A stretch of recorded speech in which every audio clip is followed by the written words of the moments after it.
Kapolda Maluku kunjungan kerja ke Polres Maluku Tengah.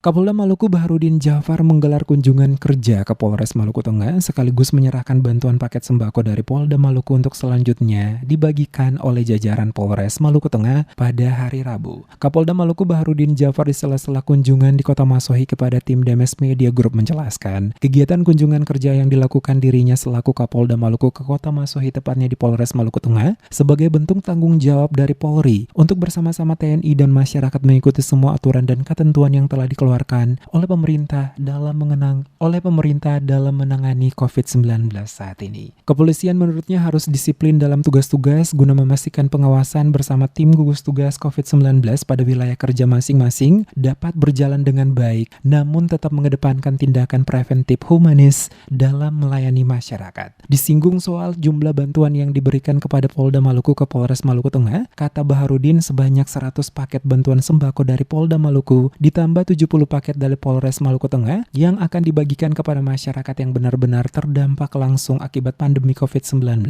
di wilayah Kabupaten Maluku Tengah. Kapolda berharap jajaran kepolisian di Polres Maluku Tengah dapat menjalankan tugas-tugas di lapangan tetap mengedepankan tindakan humanis kepada masyarakat. Dengan demikian polisi semakin dicintai oleh masyarakat.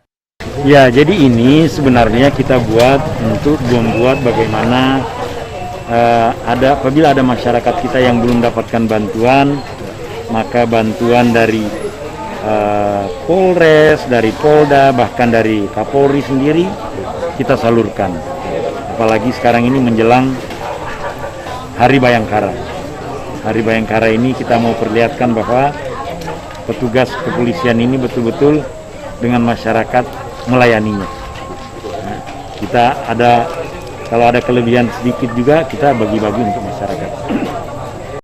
Dalam kunjungan kerja dirinya selaku Kapolda bersama sejumlah anggota dari Polda Maluku ke Kota Masohi tepatnya di Polres Maluku Tengah sebelumnya telah melakukan rapid test terlebih dahulu guna memastikan bahwa kedatangan mereka telah melalui prosedur dan aturan yang telah diterapkan oleh tim gugus tugas di tiap wilayah. Turut ikut mendampingi Kapolda Maluku ke Kota Masohi diantaranya Karo SDM Polda Maluku, Direskrimum Polda Maluku, Dirbinmas Polda Maluku, Kabid Humas Polda Maluku, Kapolres Maluku Tengah dan pejabat utama Polres Maluku Tengah.